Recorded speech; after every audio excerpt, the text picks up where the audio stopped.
Hey, thanks for watching. I'm Alicia Dreaming, and today I wanted to review the book Mexican Gothic. It's got, I actually started writing this review when I was at 66% in the book. I know percentages because I was I was listening to the audiobook. So this book is actually really creepy, but it's not Gothic in the Jane Eyre sense, but more in this white supremacist sense, which still counts as Gothic, I think.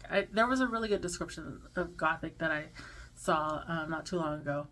I'll have to look for it, maybe attach it to this. But okay, I'm loving the book, but part of the problem I had with it is that initially the narrator was the same as the Last Cuentista and a couple of other books. I can't remember right now. Um, I think it's Frankie Corzo.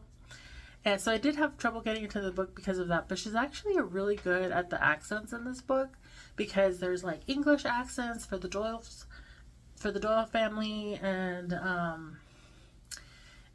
she's, I don't know, she does a really good job.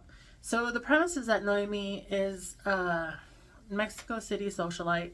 She's mestiza, which is to say that she's of an indigenous Mexican descent with European. And I really like the way that the author Sylvia treats this topic because it's actually a major issue in the book that Noemi is mestiza.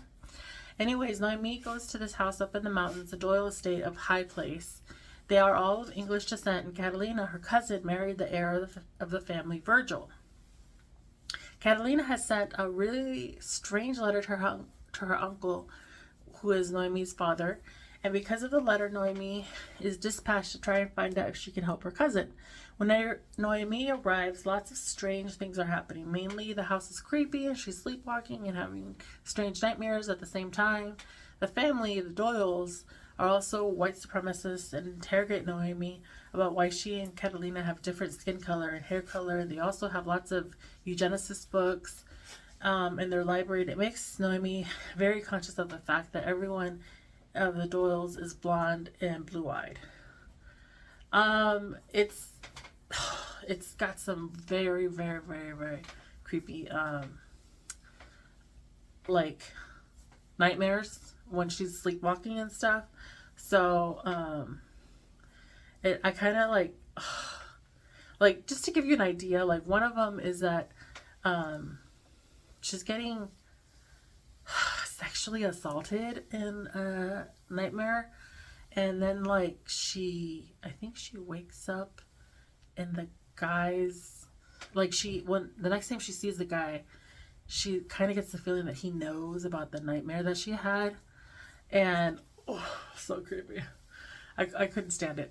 And then like another one, this lady was giving birth, but she gave birth to like this um pound of flesh, I guess. And then they killed the lady that just gave birth. So it was, oh my god, it was so creepy. Definitely creepier than Jane Eyre in that sense. So there's just so creepy. So yeah, I haven't finished it yet because it's so creepy. But I will have to update you guys when I finally finish the book. And thanks for watching. I will continue this later. Bye. Hey, I just wanted to finish my Mexican Gothic by Sylvia Moreno Garcia review. So I finally finished it, and it's actually months after I finished the first half of this review. But and I almost forgot that I had that review in my works in progress in my drafts. But so like I had this conversation with a coworker of mine, and I was like, when exactly did Howard decide that like that Catalina and her cousin are good candidates for this family, like to marry into this family? Because like at first in the first half of in the first beginning part of the book, when she's brought to High Place, they're talking about all this eugenicist stuff and about how her blood is tainted because she's part indigenous. And hold on a second. Okay, so sorry for that. I had to look up Noemi's name because I don't know why I forgot Noemi's name. But okay, so Noemi and Catalina were like, now they're like highly desirable. And even though that Noemi, what's the first thing Howard and his family remarks on is that Noemi is distinctly mestiza. Like she's brown and her cousin is very pale and has brown hair, I think. And not Noemi. Noemi's got black hair and dark and brown skin. Maybe not the darkest of brown skin because she can afford to stay out of the sun, of course. But it's just like I couldn't, because like all of a sudden at the end, the climax of the book is that Howard wants to marry her off to one of his grandsons or great grandsons or however many, because there's so much incest going on in this family. And anyways, so like this all happens and stuff, and it actually has a happy ending, and they manage to escape the family. And hold on a second. Okay, so Francis is the one that they want to marry Noemi off to, and Francis and Noemi actually have great chemistry, and like it's very tender, it's very cute, the little romance between them.